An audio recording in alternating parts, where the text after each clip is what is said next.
2034 বিশ্বকাপের জন্য 92,000 আসনের কিং সালমান স্টেডিয়াম নির্মাণ করবে সৌদি আরব, যাকে কেন্দ্র করে গড়ে উঠবে sports complex, indoor sports hall, Olympic সাইজের পুল, বাগান, athletics track, fan zone, aquatics centre আর স্টেডিয়ামের ছাদে হাঁটার ব্যবস্থাও থাকবে সেখানে। 2029 সালের চালু হতে পারে সৌদির সবচেয়ে বড় এই আধুনিক ফুটবল স্টেডিয়াম। বসুন্ধরা ডায়াপেন্ট এখন আরো উন্নত। এই hot air through top sheet দ্রুত শোষণ করে সোনামণিকে দেয় কোমল অনুভূতি। 2034 ফুটবল বিশ্বকাপের আয়োজক হওয়া এখন সময়ের ব্যাপার সৌদি আরবের। একমাত্র দেশ হিসেবে আনুষ্ঠানিকভাবে বিড করেছে মধ্যপ্রাচ্যের দেশটি। গ্রেটেস্ট শো অন আর্থ আয়োজনের প্রস্তুতি এরই মধ্যে শুরু করে দিয়েছে সৌদি আরব। সোমবার প্রকাশ করেছে কিং সালমান স্টেডিয়াম নিয়ে তাদের মহাপরিকল্পনা।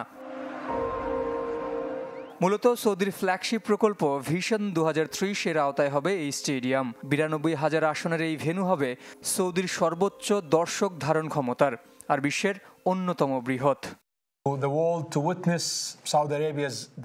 বিশ্ববাসীর জন্য সৌদি আরবের অগ্রগতির সাক্ষী হওয়ার আমন্ত্রণ 2034 বিশ্বকাপ। এর মাধ্যমে আমাদের সংস্কৃতি জানতে পারবেন। ফ্যানদের দারুণ এক অভিজ্ঞতা দিতে সর্বাত্মক ব্যবস্থাই করা হবে।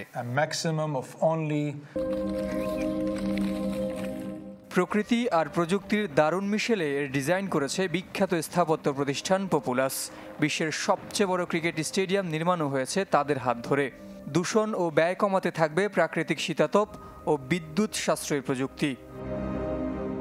কি থাকবে না এই ফুটবল স্টেডিয়ামকে কেন্দ্র করে গড়ে ওঠা স্পোর্টস কমপ্লেক্সে?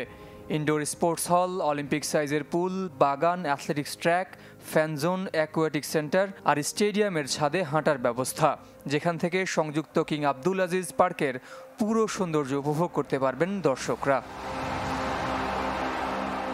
মূলত সারা বছর এটি ব্যবহৃত হবে সৌদি আরবের ফুটবল দলের ক্যাম্প হিসেবে। নিরবিচ্ছিন্ন অনুশীলনের জন্য থাকবে একাধিক ট্রেনিং গ্রাউন্ড।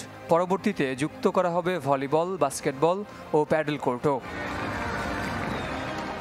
কয়েক বিলিয়ন ডলার ব্যয়ে নির্মিত এই স্টেডিয়াম পুরোপুরি চালু হবে 2029 সালের শেষ নাগাদ।